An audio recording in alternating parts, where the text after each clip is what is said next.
Hello, everyone. This is Animezingly Baka, the amazingly stupid podcast all about anime and movies and TV shows and comics and manga and books and music and so much more.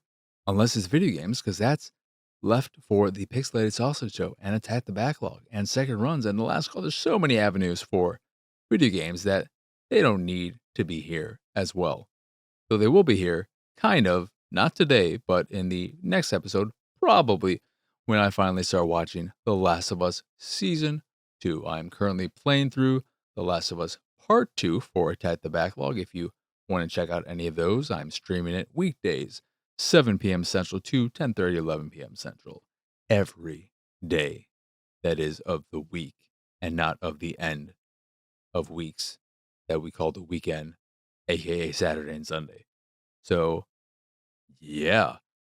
Fun fact though, I recorded the majority of this episode already, and I'm having to redo this right after realizing that the whole time I was doing that, I wasn't recording. And I am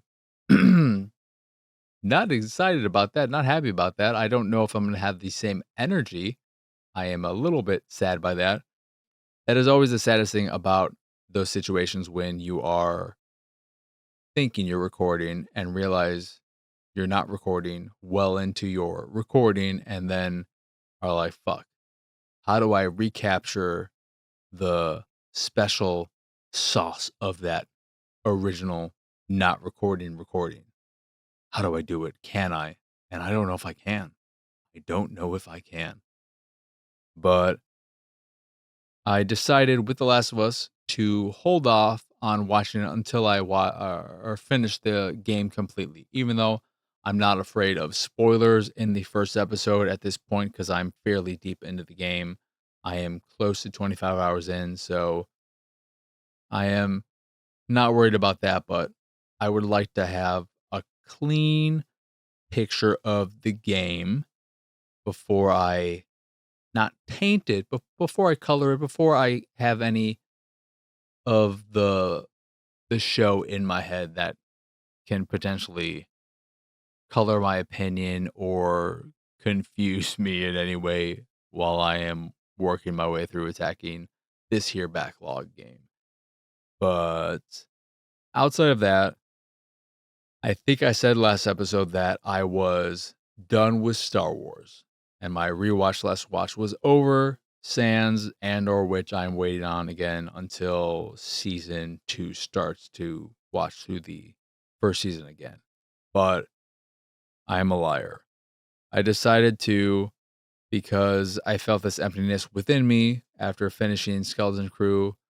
I decided to start Star Wars Resistance, and it is as bad as everyone says. It's not an awful show, but it is a boring show, and it falls into the technically canon category, the technically canon category, as I like to call it, where it is technically canon, but it is absolutely worthless, pointless, has nothing of importance within it. It is just a whatever show that no one needs to watch, but it is technically canon and likes to remind you of that fact every now and again by bringing characters you know and maybe love from other properties like Poe Dameron, BB-8, Captain Phasma, Princess Leia, and so on and so forth.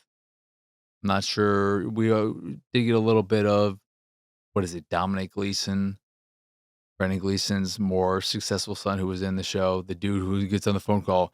Who is this fucking whatever his name? This is me. Oh no, this some of the worst humor in any Star Wars thing ever. Thanks a lot. What's your name? Director of Brick and Knives Out. I can't think of it right now. But it is just an absolutely worthless show. And I have managed to watch a lot of it because I just threw it on in the background, but I don't even think it's worthy of being a background show because it's that boring and who cares. I have made it all the way through the first season and I'm 2 episodes into the second season. it just I look at it as the show that follows a young pilot who joins the resistance and is tasked with going undercover on this station, this remote station to learn more about the First Order, I guess. I can't even remember if that was his main task or if it's just to collect intel in general. But he is tasked with doing this by Poe and Leia. But Poe is his main tie to the resistance, and he even fucking gives him BB-8 for a long time. It's just like, what is with Poe and BB-8? Does he actually like? I feel like he's just like, whatever, BB-8. Unless I need you, fucking, I'll throw you off on anyone else. Who gives a shit? Well, fuck you, Poe Dameron. But it's following him as he is going undercover as this mechanic and occasional racer, and that's it. It made me think of how I wish there were more Star Wars shows, or really any, I guess. I don't know if there are any that don't have anything to do with the bigger picture.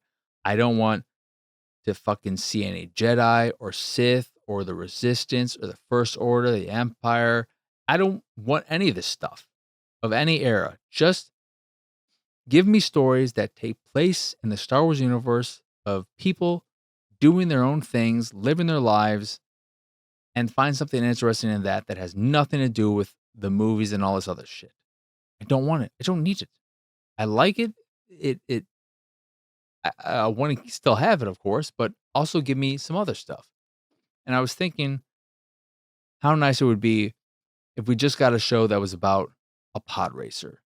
Go to some planet. I don't know if pod racing happens on multiple planets or if it's just the one, but go there and follow an up and coming pod racer and their journey trying to make their way up the ranks of a league and potentially climaxing with them in the championship, winning the race or not winning the race because there'll be multiple seasons. Some just follow a racer, a young racer whose only thought in the world is, I want to be the best pod racer I can be.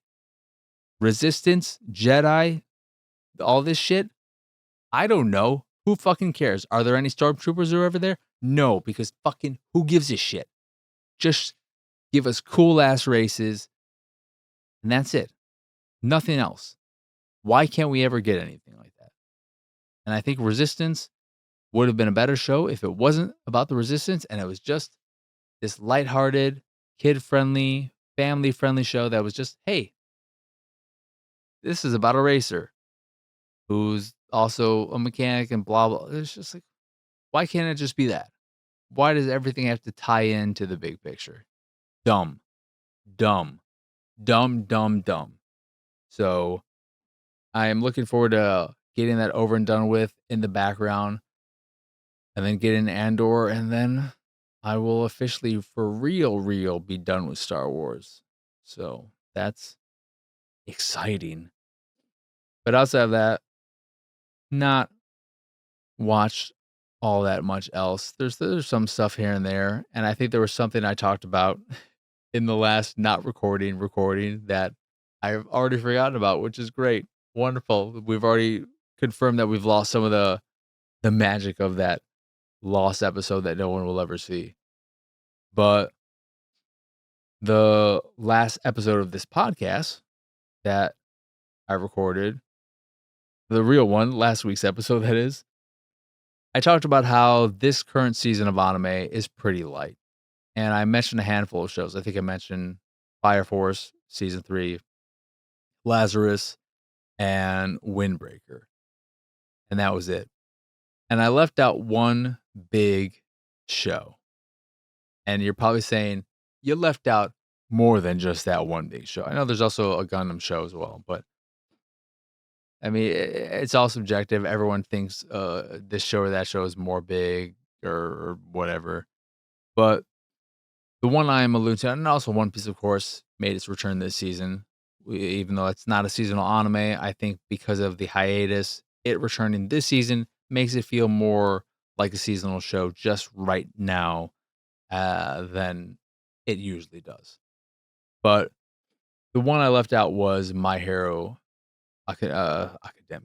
My Hero Academia Vigilantes, which is I don't even know if you'd call it a spin-off show. It's just in that same universe, but it technically takes place before the events of My Hero Academia.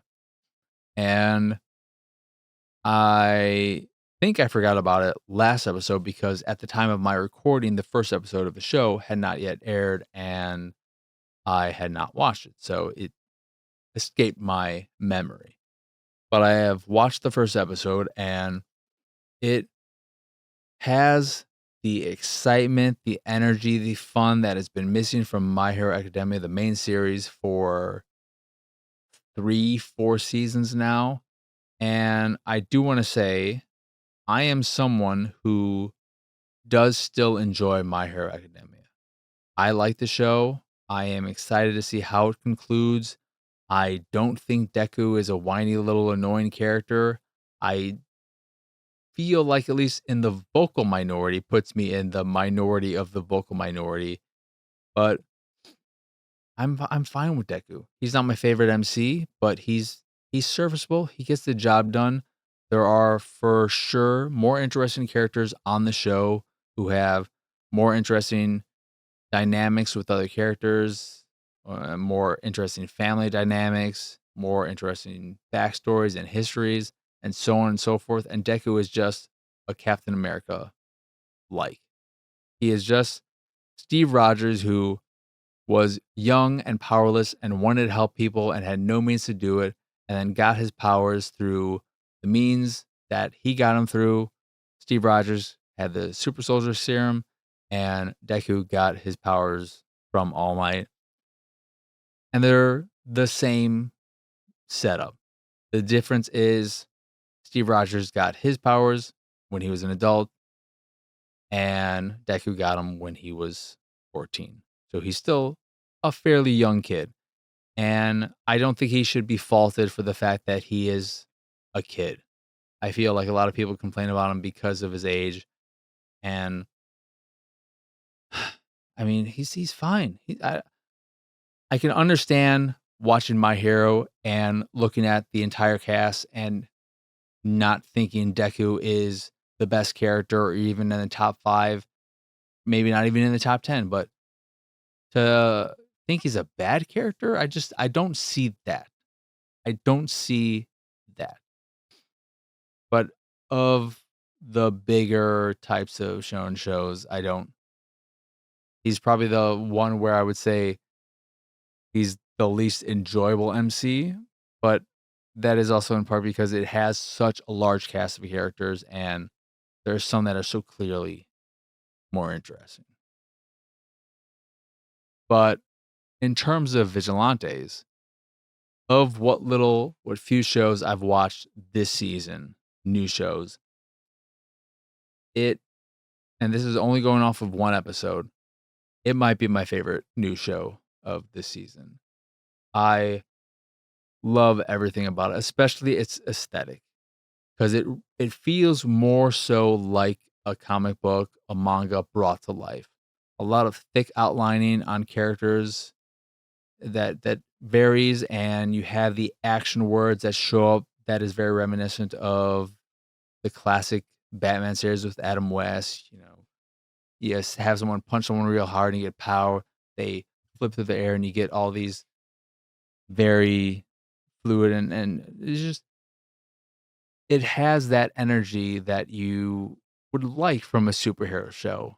And it's fun and I'm just having a ball with it. It's also nice seeing familiar faces every now and again, which makes me remember, or it reminds me to say that if you are someone who is maybe interested in Vigilantes and you've not watched any of My Hero and you're wondering, do I need to watch any of My Hero to get what's happening in the show? You don't need to watch any My Hero because again, takes place before the events of My Hero Academia, the main show. And all you would potentially be missing out on is when you see a familiar face, like what is it, Erasure, when he shows up and has his little moment. If you're someone who's watched the main series, you're like, "Oh, I know him. I like him. Look, he's out on the field and not just as a teacher. This is fun." You'll miss out on potential cameos that are throughout the series. I don't know if that's gonna happen regularly or not, but first episode was a lot of fun. It's following 3 core quirked people, at least so far. I don't even remember what their quirks are. The big bulky dude, the older guy who's kind of the leader of this vigilante group, who seemingly is gonna be the leader of this vigilante group. I don't know what his power was outside of just being big and being able to punch people real hard, and he's worked out a lot so that if he falls from a great height, his neck is stable and can take the force of it. I don't know.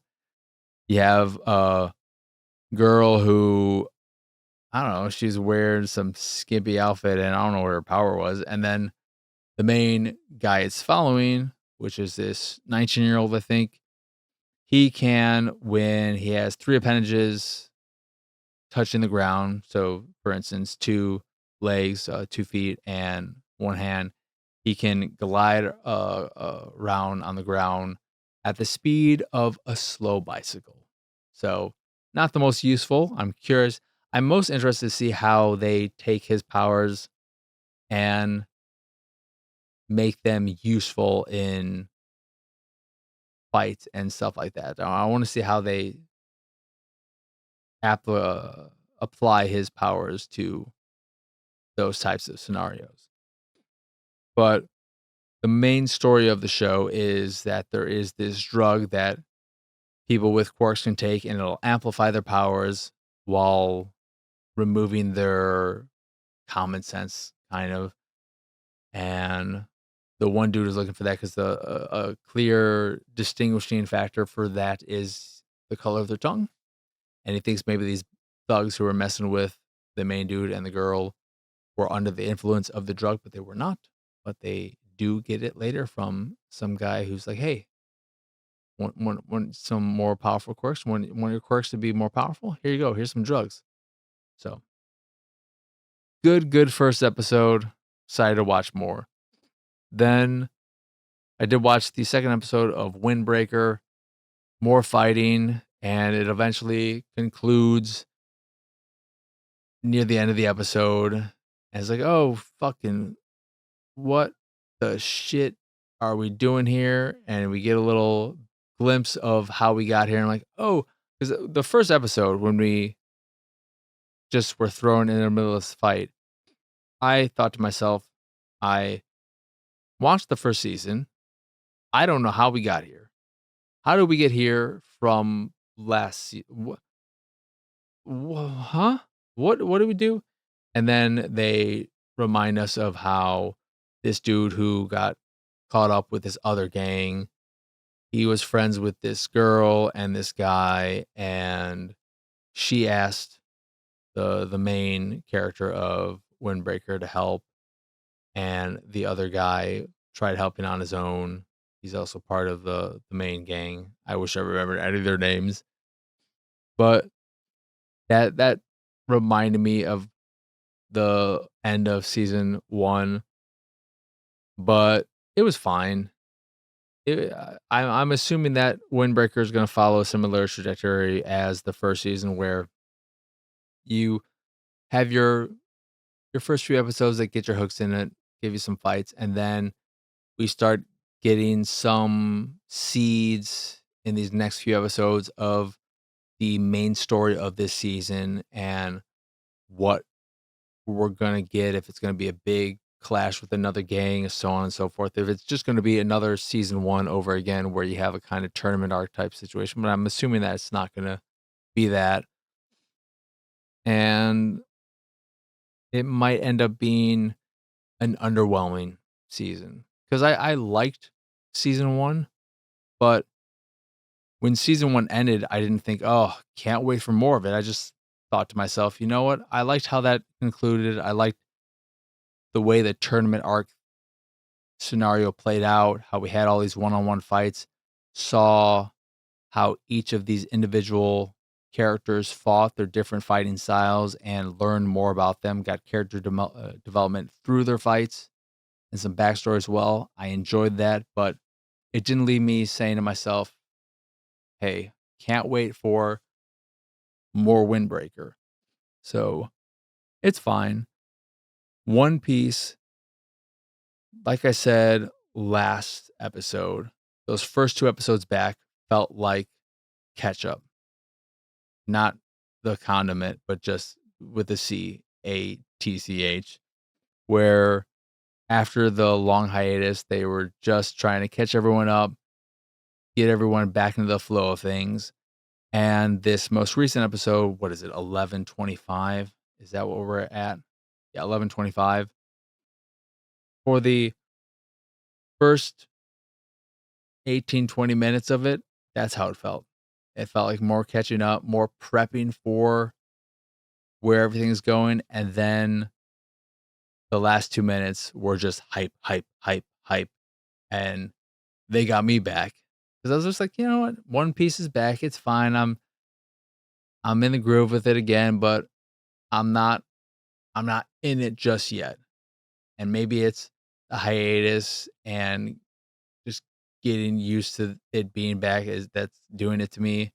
But then when we got the clash between Luffy and what is the Admiral Ki Kizaru, whatever his name is, them clashing, super hyped, and then also Zoro with dumbass lion dude, they're clashing. Can't wait to see those 2 fights play out. We also got some nice moments of animation in this last episode that are some of the best animation in all of anime. When Wano was hitting and at its best in terms of animation, to me, it was some of the best, if not the best animation in all of anime that year. I think when he gets into that very, very fluid, just motiony style, it looks so, so good. And I remember thinking in certain fights that One Piece is just like, what are we? How how did One Piece look this good? And I'm assuming that that's the style that you see throughout the majority of the movies. I'm assuming that the movies look that good for almost the majority of them, but I've not watched any of the recent One Piece movies. But when the show is hitting, firing on all cylinders, it looks incredible. And this last episode is just a solid, solid episode. And then those last 2 minutes, I'm like, fucking, can't wait for the next episode. But who knows? Maybe the next episode will just be more lollygagging around that has every now and again a few things. Pacing with One Piece can be an issue, and we'll see what happens next episode. But that was exciting. I have still not watched Lazarus because I am not sure I want to watch it, but I also genuinely want to wait for the sub to come out. And like I said last episode, that is going to be a month delay for the Japanese dub with English subs. So it's still a whiles away until I could watch any of it. And I've also heard the English dub is kind of okay with some stiff performances. So maybe it's advantageous to wait regardless of how you feel about subs versus dubs. But outside of that, what else was there? I did not watch the most recent episode of The Apothecary Diaries because been I've been really focused on getting my way through Orb so that I can finally start Fire Force, rewatch Fire Force season 1 and 2 so that I can watch season 3. But the other thing I've watched this season, new thing that I watched, was Witch Watch, which I did not know about and only cropped on my radar because I have a friend who's currently in Japan and he's seen ads for it all over the place. And I figured, okay, you're seeing ads all over the place. I'm gonna check it out. And it's a solid little fantastical rom-com that follows a young witch and a young ogre who were friends when they were younger, and now that they're in their teens, maybe like mid, late teens, probably like 16, I would say, maybe 15, 16, potentially 17. She has 'cause she moved away, I think maybe to go to witch school, and now she's returned, and to continue her witching studies, she needs a familiar, and ogres can be familiars, even though ogres, I don't know if they all fall into this camp, but they are this family that are a descendant of ogres, but there was some kind of mixing of the species where ogres and other creatures, they had relations with humans, and eventually we created these hybrids that formed and became basically humanoid. They just look like regular humans. So the ogre is technically an ogre, but he just looks like a normal dude.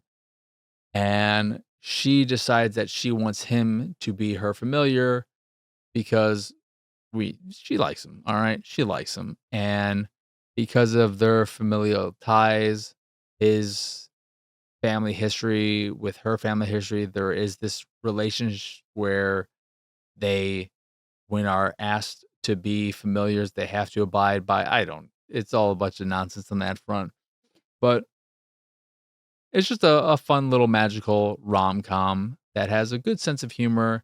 Can sometimes fall into the very basic paint by numbers formula of how things are done, but it has fun with the fantastical nature of it. So when the witch returns after however many years it's been since they've seen each other, she comes crashing through their glass door on their patio. And in order to fix it, she tells the ogre, I need something that is really important to you. All right. Because I can use my magical powers to fix the glass door, but I need something that means a lot to you. Do you have anything? It's like, yeah, I have this mug. It is my favorite mug. It means so much to me. It's like one of the most important things in the world to me. Here it is. And then she does her little magical thing, or her recovery spell, and she fixes the glass door. It's like, oh my god, that's amazing. You really are a witch. You're a pretty good witch. You got powers and all. Like good on you. And then in the background, you hear a crack and a smash, and he turns around and sees his favorite mug broken into pieces and like, "What happened to my mug? What happened to my mug?" And you come to realize that in order to fix the door that was broken, she had to use the energy of something important because something important has a lot of energy in it through it being important. And in doing that, it ends up destroying the important object in exchange for fixing the other broken object. And she didn't tell him this prior. He's like, "What the? Why didn't you tell me this?" I was like, "Uh, you broke the door. You should have used something of yours that's important to you." And she's like, "Oh, yeah, I probably should have." Well, you know what? Too bad. We're here. Whatever. And then she casts some spell on herself that makes her like paper thin, and she goes flying away. And he's chasing after her, trying to get her back. And she ends up falling between this gap between two houses. And one of the houses is of this bully because he's an ogre. He's super strong, but when he was younger, he couldn't control his strength, and he really beat up this kid badly and has said that he would not use his powers ever again. Even though over the years he's trained himself to be able to control his powers, he still in fights would just let himself get beat up because it was easier to do that than to fight back. And one of the houses that she's fallen between is the house of this bully who picks on him a lot. And to try and get her out, he wants to get a vacuum cleaner to suck her up and rescue her before she turns back into her regular self and then gets smushed for real in between the small little thin gap. The bully does not want to help out. He's being a little shit like a bully is. And this makes the ogre realize, you know what? Actually, I'm super strong. I can just punch the foundation of the house and open up a gap so that I can pick her out, and he does that, and then she can use her recovery magic to fix the foundation after I've saved her. This is how it plays out, but in order to replace the foundation, to fix the foundation, they need something of importance, right? Of course. And what they use is this bully's dumb hairstyle because he has a stupid kind of mohawk, faux hawk type thing going on, dye job and everything. And she does her whole magic thing and fixes the foundation, and the bully goes bald. And it's dumb, but it's cute and it's funny and it's nice. They have another little moment where they go grocery shopping, I think. The groceries are heavy, so she lightens them with her spell, and then they see this building that's on fire. There's somebody up there who needs rescuing. She takes her little wand, turns it into a broom, goes up there with the ogre to rescue so that she'll fly and then he'll pick up the woman and save her. But her broom is only able to hold two people's weights. So when they save the woman, the broom just can't handle it. And she thinks to herself, "Oh, you know what? I'll cast lighten on my friend, on the ogre." And she does that, and it does lighten him, but it also makes him lightheaded, lighthearted, where he's just kind of a dum-dum and a flirt. And she, I think, casts that on herself at some point too to lighten herself. And it's funny. It's funny, when the spell wears off, a counter to it, because Lighten's just a kind of advantageous spell, why wouldn't you use it all the time? The counter is that after it wears out, after however long it takes, those things become very, very heavy for a period of time, and when that happens to the humans, the people she's casted on, herself and him, they not only become heavy physically in terms of their weight, but also emotionally, so they become little emo, dark, depressing personality types for a brief period of time, and I don't know, it seems fun. I only watched the first episode, but it seems like it'll be a nice little light party comedy that is a good break from Orb, which I am a little over halfway through now, and it's a very, very, very good show, but it is a tough thing to watch a lot of because I don't know if I talked about this last episode, but it is dark thematically and emotionally, it's heavy and all that, but it's also just so dark in terms of the show itself. And I may be rehashing and being a broken record and repeating exactly what I said last episode, but it is exhausting to watch a show that is just so dark visually. And I'm just, it's sometimes just hard to see what is happening unless you depending on your situation, the lighting, the room you're in. If you're not in a dark room, the light can make it so that everything kind of blends in together because it's again not super highly contrasted. So things can kind of blend in with one another when everything is dark and there's not a lot of lights in the scene that are casting shadows and lighting things. It's just it can be a tough watch from that sense. But we hit a critical point where what is his name? Not Castles, but the one Inquisitor who is the father of ugh, I'm terrible with names. I can't stress that enough. And I had them earlier. I think I had them in the prior recording. But the two people who were working together, they have been hung. Spoilers, but that was sad because I really, really liked Oxy's character. I remember his name just because I have no idea about the pronunciation, but it is a weird name. It's like Oxcy, Oxy, something like that. But he's probably my favorite character on the show. I really liked him and I wanted to see him be able to go to university maybe and become something. I was just like, oh, I'm so hopeful for you. I'm so excited for you. I want the best for you, and that wasn't meant to be, but it's a very solid show. Excited to see how it plays out. Curious to see how the one competing inquisitor who doesn't like what is his name? I need to refresh myself on his name. Noak. So him when he discovers what the other inquisitor did to his daughter, because she lost the tooth in the brief torture, but then the one up and coming young inquisitor learned that the one guy brought her in because he wants to discredit Noak and get him out of the system so that he can rise up through the ranks. So even though it's funny because she should be there. What's her name? She's not even listed in this the main things of care.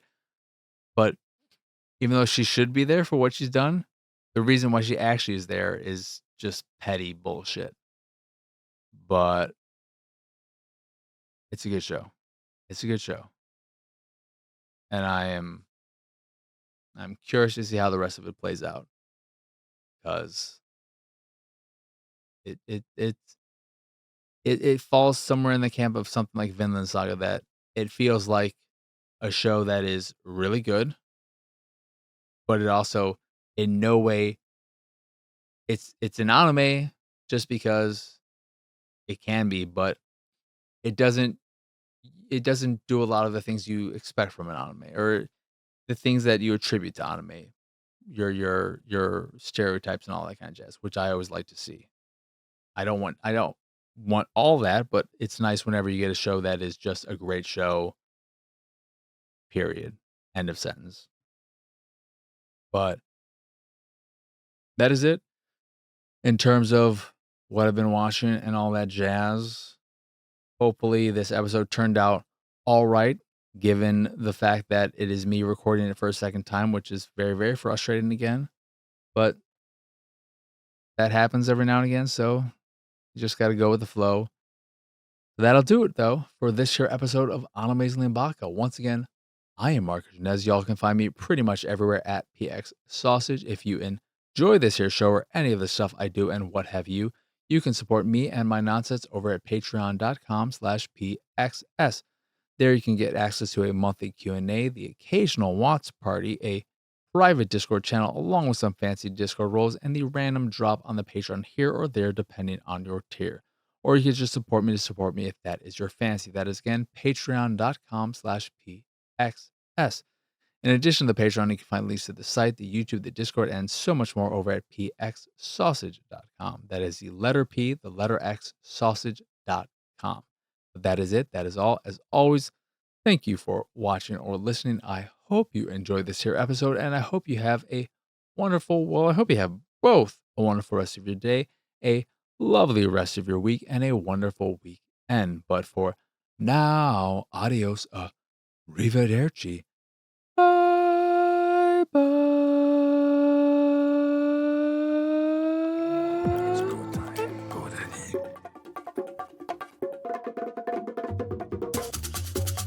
It's go time, go daddy.